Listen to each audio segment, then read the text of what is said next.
여러분 반갑습니다. 벌써 이제 제 강의가 10번을 넘어서서 이제 드디어 11번째 강의를 맞이하게 됐습니다. 오늘 강의 주제는 말씀하시는 하나님을 만나라, 그런 주제입니다. 요한복음 1장 1절 말씀을 먼저 소개해 드리겠습니다. 태초에 말씀이 계시니라. 이 말씀이 하나님과 함께 계셨으니 이 말씀은 곧 하나님이시니라. 제가 서울에서 목회를 마무리하고 본격적인 설교 아카데미 사역을 위해서 용인의 비교적 조용한 곳으로 이사를 했습니다. 그런 어느 날 조용한 천변을 저 혼자 걷고 있었습니다. 그때 갑자기 하나님께서 제게 찾아오셨습니다. 그리고 질문하십니다. 의영아, 너 이 다음에 죽어서 내 앞에 와서 무엇을 가지고 나를 만나겠느냐?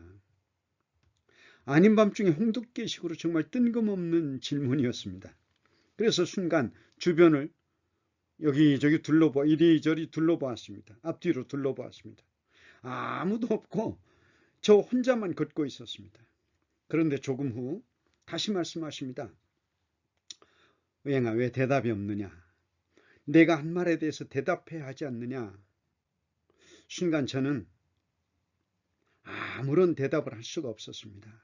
왜냐하면 그날까지 내가 죽는다는 것을 현실적으로 구체적으로 생각해 본 적이 거의 없었기 때문입니다. 그러다 보니까 그 물음에 대한 답도 구체적으로 깊이 생각해 보지 않았습니다. 그런데 문제는 그날 이후로 하루도 거르지 않고 하루에도 수십 번씩 집요하게 저를 물고 늘어지시면서 답변을 요구하신다는 것입니다. 오른쪽으로 가면 오른쪽을 맞고 물으십니다. 왼쪽으로 가면 왼쪽을 맞고, 갑자기 하루에도 수없이 찾아와서 똑같은 질문을 단순하게, 그러나 끈질기게 포기하지 않으시고 질문하시는 것입니다. 그러는 사이에 조금씩 죽음에 대해서 현실적으로 생각하게 되었습니다. 죽음이 남의 일이 아니고 바로 나의 일이구나.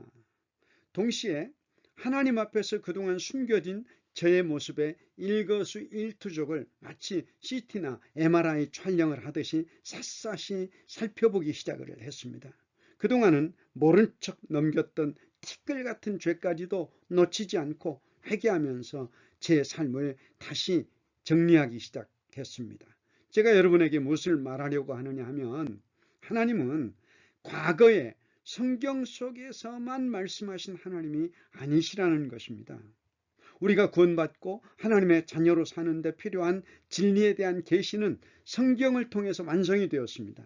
그러나 성경을 통해 우리에게 보여주신 하나님은 어제나 오늘이나 동일하신 하나님이시라는 것입니다. 그리고 여전히 자기 백성과 종들에게 끊임없이 말씀하시는 하나님이라는 사실입니다.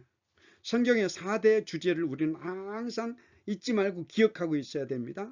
첫째는 구원입니다. 둘째는 하나님 나라입니다. 셋째는 하나님과의 교제입니다. 그리고 넷째는 이 세상입니다. 하나님이 이 세상을 이처럼 사랑하사. 우리는 구원받고 하나님 나라를 삽니다. 그 하나님 나라를 사는 것은 하나님과 사랑의 교제를 통해서 구체적으로 경험합니다. 하나님의 사랑도 경험하고, 하나님의 공의도 경험하고, 하나님의 살아계심도 경험하고, 하나님의 기도응답과 하나님의 능력도 경험합니다. 이렇게 대한민국이라고 하는 나라가 지구상에 실제하듯이 하나님 나라 역시 실제한다는 것입니다. 그리고 말씀으로 우주 만물을 창조하신 하나님께서 지금도 우리에게 말씀하신다는 것입니다. 태초에 에덴 동산에서 선악과를 따먹고 부끄러워서 숨어있는 아담에게 하나님께서 찾아오셨습니다. 아담아, 내가 어디 있느냐? 그렇게 찾아오셔서 말씀하시는 하나님께서 지금도 구원받은 하나님의 자녀인 저와 여러분들에게 변함없이 말씀하신다는 것입니다. 그래서 하나님의 생각과 뜻을 우리에게 구체적으로 말씀하십니다.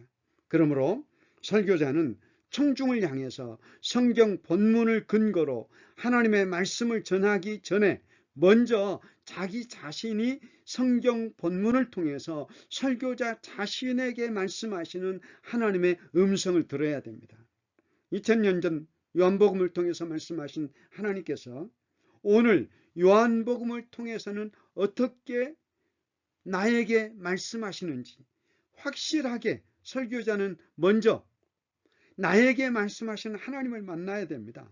그런 다음 자기에게 요한복음을 통해 말씀하신 하나님의 음성을 설교로 전달하는 것입니다. 그래야 청중에게 말씀하시는 하나님을 만나게 됩니다. 만일 설교자가 2000년 전 요한복음의 이야기만 하고 오늘 자기에게 말씀하신 하나님의 음성을 전하지 않는다면 청중은 그날 하나님을 만나지 못합니다. 많은 설교자가 신학이라고 하는 프레임 속에 하나님을 가두어 둡니다. 그래서 하나님은 성경 속에 있는 하나님으로밖에 이해되지 않습니다. 아닙니다. 성경이 기록되기 훨씬 전부터 하나님께서는 에녹과 300년을 동행하시면서 날마다 에녹에게 말씀하셨습니다. 에녹은 자기에게 말씀하신 하나님의 음성을 듣고 하나님과 동행했습니다. 그리고 그는 죽음을 보지 않고 천국으로 직행했습니다. 아브라함도 마찬가지입니다. 75세에게 자기에게 찾아오셔서 말씀하시는 하나님의 음성을 듣고 갈대아 우르를 떠나서 약속하신 땅으로 들어갑니다. 지금도 하나님께서는 설교자인 우리에게 성경의 진리를 근거로 여전히 말씀하십니다. 그래서 이 세상을 하나님 나라로 만들어 가십니다. 그러나 그 하나님의 말씀은 살았고 운동력이 있습니다. 태초에 하나님께서는 아무것도 없는 공간에 말씀하셨습니다. 그래서 무에서 어떤 것이 만들어졌습니다. 혼돈이 하나님의 말씀을 듣고 질서가 되었습니다. 흑암이 하나님의 말씀을 듣고 광명이 되었습니다. 이렇게 하나님께서 말씀하심에 그대로 되었습니다. 그리고 지금도 하나님은 이곳에 계시면서 우리에게 말씀하고 계십니다. 요한복음은 말합니다. 참 빛 곧 세상에 와서 각 사람에게 비추는 빛이 있었나니 말씀이 육신이 되어 우리 가운데 거하심에 우리가 그의 영광을 보니 아버지의 독생자의 영광이요 은혜와 진리가 충만하더라. 참 빛인 하나님의 말씀은 모든 인간의 영혼 속에 빛으로 영향을 미칩니다. 모든 사람이 하나님의 말씀을 들으면 그 사람의 마음속에 빛이 비치고 말씀이 울립니다. 그래서 어둠이 사라지고 빛 가운데 살게 됩니다. 그 빛과 말씀은 사람들이 피해서 갈 수가 없습니다. 그리고 그 말씀이 육신이 되어서 오신 분이 바로 하나님의 독생자 예수 그리스도입니다. 이 예수님을 영접하는 사람, 믿는 사람은 죽었던 영혼이 거듭나 하나님의 자녀가 되는 것입니다. 그때부터 영혼이 살아나서 영이신 하나님과 친밀한 교제 속에서 하나님과 동행하면서 하나님과 더불어 먹고 마시는 삶을 살게 되는 것입니다. 설교는 말씀이 육신이 되신 하나님의 아들을 증거함으로 죽었던 영혼을 살려내는 일입니다. 또 살아난 영혼이 계속해서 하나님의 음성을 듣게 함으로 하나님의 자녀로 살게 하는 신령한 세계의 사역입니다. 그러므로 설교자는 항상 깨어 있어서 자신이 낮이나 밤이나 찾아오시는 하나님의 음성을 들어야 됩니다. 이런 설교를 우리가 어떻게 만들어갈 수가 있습니까? 바로 제2의 프레임과 하나님의 관점이면 충분합니다. 저희들은 먼저 하나님 앞에 받은 것뿐입니다. 그리고 이제 여러분들에게 나누어 주려고 결심하고 여러분들을 섬기려고 노력하고 있습니다. 여러분 사랑합니다. 감사합니다. 샬롬.